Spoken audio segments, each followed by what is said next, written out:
Well, good afternoon, everyone. Are you still sleeping? It's so late already. Good afternoon, everyone. All right, there we go. I'm Robert Kelly. Welcome to our first Holy Communion Sunday. This is just one of the highlights of our year as we get to celebrate First Holy Communion with the kids here at the church. We've been doing it all morning. So we had about 22 kids or something, and we've split them up over the three services. And so we're really glad. We know we got a lot of family and friends here as well. So welcome, and sorry you're all scrunched in. But so we actually get to talk about communion today. And the table, of course, goes by many names, depending on what your tradition is. You may have grown up calling it the communion or the Lord's table or the Eucharist. Whatever we call it, the question really is, what is it all about? That's what we hope to do, is try to figure out a little bit more about what this table is all about. So this afternoon, that's what I want to do. I want to talk about it as a symbol of a contract between you and your Creator. So, as we get underway, I think it's helpful for us to sort of reorient ourselves to how most of us experience God. And I think all of us want a God who is going to help us out, right? I mean, that's sort of one of the things we think is in his job description, is that he'll help us out a little bit. Kind of like the guy who decided he was going to start a new diet. And so he goes on a diet, and in order to be successful, he decides that he cannot drive past his favorite bakery. So in Carl Place, that would be Cardinale's, but you all know what your favorite bakery is. And so he can't drive past it, so he changes his route so that he can resist the temptation of his favorite bakery. Well, one day, he forgets, and he drives down through town, and he's about to pass his bakery. And there in the window, he sees all of the goodness, right? He sees the donuts and the fresh baked bread and all of the cakes and the cookies, and he starts thinking, maybe it wasn't a coincidence. Maybe it wasn't a mistake. Maybe I'm supposed to be driving by the bakery right at this moment. And so he decides, he says, you know what I'll do. I'm going to ask God, I'm going to pray. And he says, God, if you want me to stop at that bakery and enjoy some of that goodness, then open up a spot for me, a parking spot right in front of the bakery. A great simple prayer. And sure enough, wouldn't you know it, on the seventh time around the block, God opened a spot right in front of the bakery. That's the kind of a God we want. Just help us out a little bit here, Come through for us. We like God. We like spirituality. But we don't really like a religion with rules or rituals. We don't really want faith with responsibility. We want faith without responsibility. We want it with, kind of good thoughts, good feelings, warm fuzzies. That's what we really want. Oh yeah, and the promise of heaven. That would be perfect. And yet, biblical faith is so much more than that. It's so much richer and deeper than that. So consider one of the most popular ways that Christians like to refer to their faith. We say that we have a personal relationship with Jesus. How many of you have heard this? Maybe it was from like a crazy aunt or something like that. But they're like, it's a personal. So a lot of you have heard this phrase, and a lot of you have used this, or I use this phrase as well. We talk about having a personal relationship with Jesus. Now, think about the most important of human relationships. You have marriage, one of the most important human relationships, personal relationships. And it's one of the few that carry with it a contract. Why? Why would it carry a contract? It's because the most important relationships, the most intimate, the most significant relationships that we have come with a contract. In fact, they are made more important and more significant because of the contract. This is how it works throughout life, actually. Even within the family, Society has laws that govern the way our families get to function. So no matter how many times, as a parent, parents, listen, no matter how many times you threaten that your kid has to sleep in the shed, you can't do that. You're actually not allowed. You cannot kick the kid to the curb, no matter how many times you say you're going to do it. Unless, of course, he's at a certain age, and then you're supposed to kick them out to the curb. And so that's a different message. There are contracts, if you will, that govern the most important relationships that we have. Or you could call them covenants. Covenants, which is one of the overarching and most important themes in the whole Bible. From the very beginning through almost every single book, all the way to the end, the idea and the theme of covenant comes up over and over and over.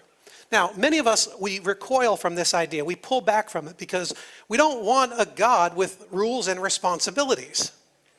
You know, we don't want a God who's going to tell us what to do or how to live, hold us responsible for our actions. We sort of want a sweet old grandfatherly God.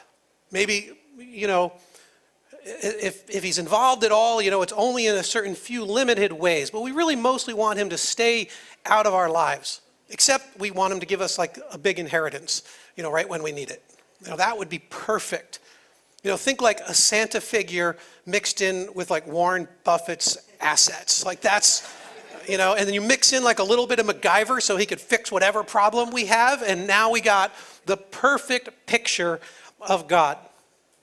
But other than that, we really would rather that he mind his own business. But God is saying, I will do no such thing. I won't. I love you too much. I care for the world, for my creation, too much. I simply cannot leave you alone. I can't leave you to your own devices. I can't be distant from you. How could I be? My feelings for you are simply too deep. I won't sit on the sidelines of your life. You know, we're saying, God, listen. I sort of feel like we would be better off as friends.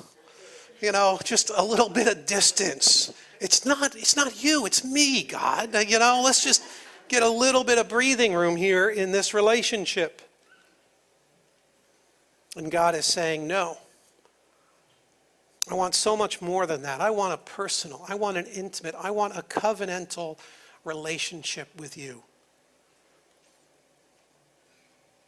It's something way more significant and way more meaningful than even a marriage. It's not temporal, it's eternal. And that's what he wants. And that's where the idea of covenant comes in. Covenants are important. We see this throughout the scriptures. In fact, there are great risks to not making covenants. And we've seen that in so many ways in our lives. But we have to understand the thing about covenants is that they're conditional. And this is key. Covenants are conditional. So in the ancient Near East, you would have a conquering king would kind of roll through an area, and he would come up to the people and he would say, listen, now you're my subjects, and I'm going to let you live. Congratulations. And I'm going to let you live as long as you pay taxes or tribute. You honor me as your king. And as long as you do this, then I will not destroy you. I will not turn your houses into rubble. And I will make certain that no one else turns your houses into rubble. I will protect you. I'll keep you safe. And you will honor me. If you do this, then I will do this. It's not unlike the covenant that God made with the nation of Israel. He told the Israelites, he told Moses, if you do these things, then I will bless you. And if you do these things, then you will be cursed. You'll be destroyed. They're conditional. And if you violate the conditions of the covenant, there will be suffering, punishment. Because broken covenants carry punishments. So, for instance, take a marriage covenant. You've made vows, you've made agreements till death do us part in sickness and in health. And then suddenly you decide to dissolve the relationship. Now we have no fault divorce, so we dissolve the relationship for almost any reason whatsoever, incompatibility. And then you're shocked when you find out that they will make you pay spousal support or child support. It seems forever. And you'll hear people say, I can't believe it. I don't know what happened. They're taking so much. Well, yes, you violated a covenant. This was a sacred covenant that you said, I'm pulling out of, and society has said, you can pull out, but you're still going to pay. And you're going to pay dearly. You have responsibilities to the person you made promises to. You have responsibilities to the kids that you produced. And society says, no, we will use the full weight of our judicial system to enforce the punishments. Which now, of course, it only makes sense because you can imagine what kind of anarchy would exist if we did not have covenants, contracts to protect the most valuable things. So let's say you decided to go buy a car and you gave the guy a whole bunch of cash, but you want to do it without contracts. You don't want to do it. Who needs covenants? Who needs a piece of paper? We're all people. We try, it's going to be great. So you give your money over and they give you the keys, and then the next day you see them getting in your car and trying to drive it off, and you run out and you say, hey, whoa, dude, this is my car. And he's like, no, it's not. You took it. Well, whose car is it? Well, did you get a bill of sale? Because if you didn't, it's not your car. It's their car. You could do the same thing with a house. Could you imagine? You would never buy a house without signing a contract. You'd have to make a covenant because you know that if they violate the covenant, the full weight of our justice system will make certain that what is right is done. We want it this way. There are even social contracts that we talk about. We may not even write them down, but we all know what they are, right? I mean, this is why we get frustrated when people kind of act like boneheads around us, because you're like, duh, like everyone knows this. It's a social contract. I mean, you don't use that language, but they're social contracts in behavior. So like, for instance, I was working on this very message over the last couple of weeks, and I was at Starbucks. And there are rules on behavior at Starbucks, no? Right? Like how a person is supposed. So anyway, I'm sitting at Starbucks, and there's this guy next to me yammering away on his phone. Yeah, business this, deal that, contract, blah, blah, blah, blah, talking. I'm like, dude, you got to shut up. But I didn't say this because I'm working on like a message. And so I try not to anyway. So I'm thinking this though, I'm like, I can't believe this. Now here's the irony. I regularly do business meetings at a Starbucks. I mean, how many people have been at a Starbucks and either had a business meeting or seen people with a business meeting and thought nothing of it, right? How many? Just two of you? How many have really? See, and in fact, there's nothing wrong, and we would encourage you to go out there and have a business meeting at Starbucks. It's cool, it's right, it's great. Road warrior, why not? But it's different when you're on the phone. And I don't know why it's different on the phone. It might be because you can only hear like half the conversation and eavesdropping isn't as effective, so it irritates us. But there's something about it that I'm like, that is so wrong. And so now, how many of you would agree that you can have a business meeting at Starbucks, but you shouldn't be having a business meeting on the phone at Starbucks? How many of you would agree with that? Right? All right, so turn to your neighbor and tell them, no more yammering on the phone at Starbucks. You tell them right now. You tell them right now. Turn to your neighbor and you tell them. Now, shake on it. Shake on it. I want you to shake on that deal. This is now a social contract to guarantee that none of us are yammering on the phone like that, So irritating. At least it wasn't a message about patience, but that would have been awkward. Many of us relate to God this way. We say, you know what? If I do this, God will bless me. And if I do that, God will curse me. And there is some really great truth in that. But it comes with a huge, huge caveat. And we have to understand covenant to really understand why there's a caveat on this, the way this works. Now, ceremonies and sacrifices were used to increase the sacredness of a covenant. In fact, some scholars will say that they believe that the word itself, covenant, means to cut. Kind of like we would say to cut a deal. It's sort of like that. You're cutting a deal. But the cutting may also apply to something else. Open, if you would, in a Bible to Genesis 15. Genesis 15, you can use an app if it's on your phone, or a Bible is in the seat in front of you. Genesis 15, you're going to go to verse 8. And while you open up there, let me give you the background here. There was a guy named Abram. Now, Abram was promised by God that all sorts of like awesome and amazing things were going to happen to him because God had had a special favor was showing him special favor for a whole variety of reasons. But the gist of it was this. He said, Abram, I will give you a massive family, as numerous as the stars in the sky. You're going to have offspring. You're going to be the father of many nations. And through your offspring, the world will be blessed. I mean, imagine that legacy. Imagine knowing that it's not just for you and your family or for your tribe, that you are going to bless the whole of the world through one of your offspring. And we're going to establish you in this country. You're going to be in this nation, the nation of Israel. The land is going to be yours, and from that platform, the world is going to be blessed. Now, Abraham doesn't own any of the land, and he doesn't have any kids, and he's getting old. So although he believes God, he trusts God, he's saying, God, how can I really know that you are going to make good on these promises? So that's where we pick up in verse 8. But Abram said, Sovereign Lord, how can I know that I will gain possession of it? So the Lord said to him, Bring me a heifer, a goat, and a ram, each 3 years old, along with a dove and a young pigeon. Abram brought all of these to him, cut them in two, and arranged the halves opposite each other. The birds, however, he did not cut in half. So you get the picture. God has Abram gather up all these animals, and he's got to cut them up.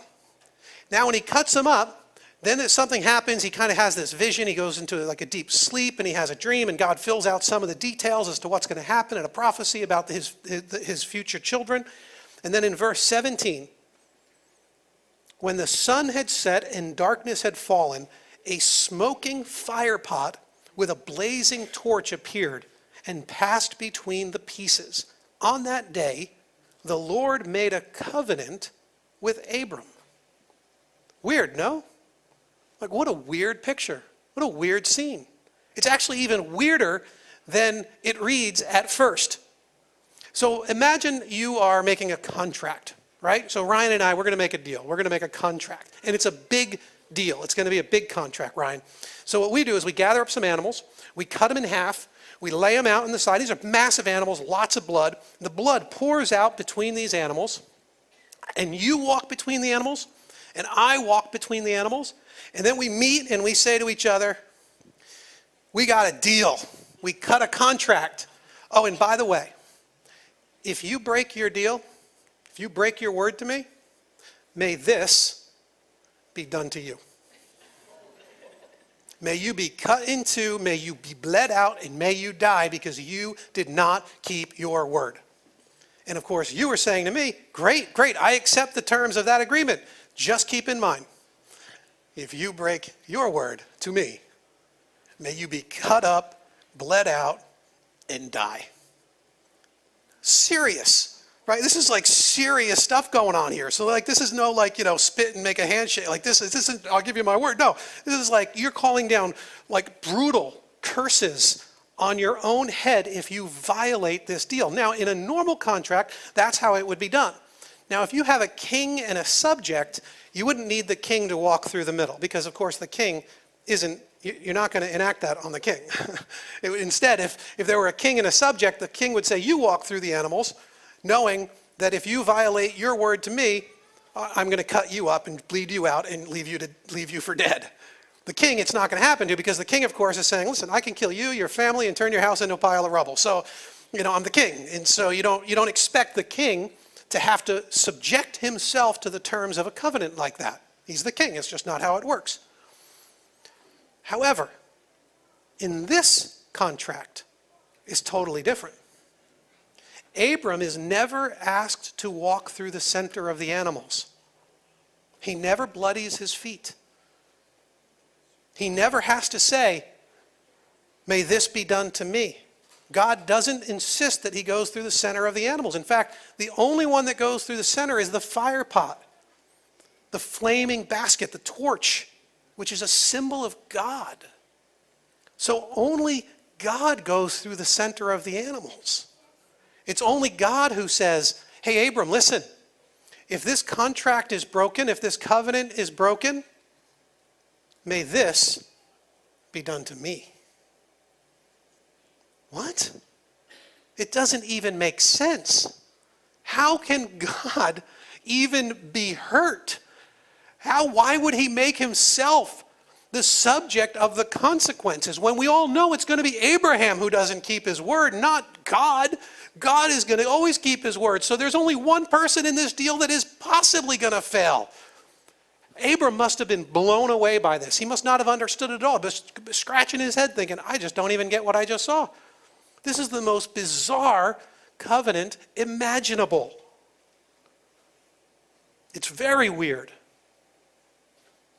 So there was an old covenant, and it showed up throughout the whole of the Bible from the very beginning.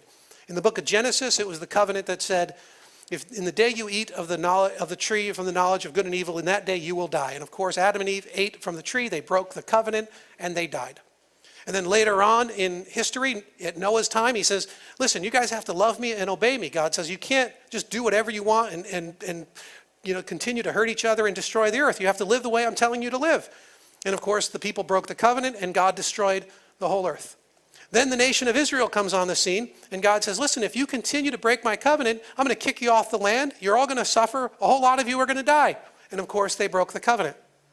And they did. They got kicked out of their land. They suffered, and so many died. Over and over and over again, humanity has proven that we can't hold up our side of the bargain. We can't. We don't honor the covenant. We break it time and time and time and time again. And you already know this. You know it's true because you have your own standards of goodness or rightness that you try to live by and you fail. And those are your standards, culturally conditioned. Imagine if they were God's standards. If you're at all familiar with his standards, you know how far you fall short. That's what you feel. You feel guilt, you feel shame. You know that you have actually screwed up and you have violated the covenant. And because of that, you have an internal sense even that you deserve the punishment that comes with breaking the covenant.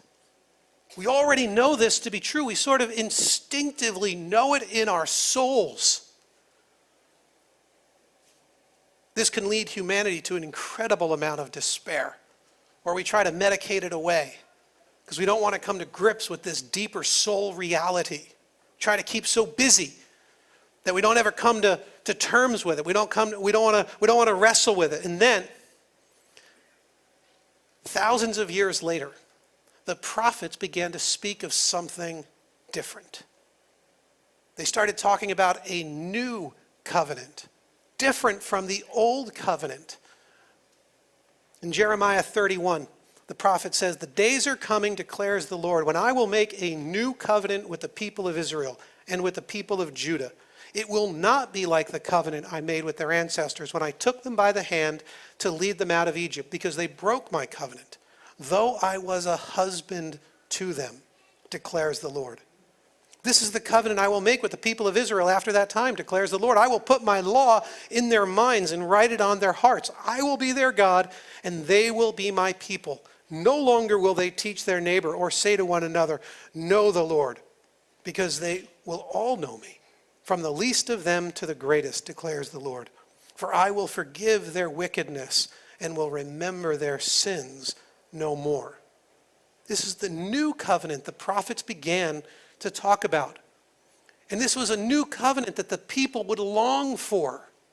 Their hearts would be hungry for it. They would say, finally, I am going to be able to stand before God without fear of his wrath or his punishment that I rightly deserve for my sin. Somehow he is going to forgive my sin, and he's going to do something new in my heart. He's going to create a new covenant that transforms me from the inside out, making me the kind of a person who can keep this new covenant. That's the hope. And then 700 years later, Jesus Christ comes on the scene.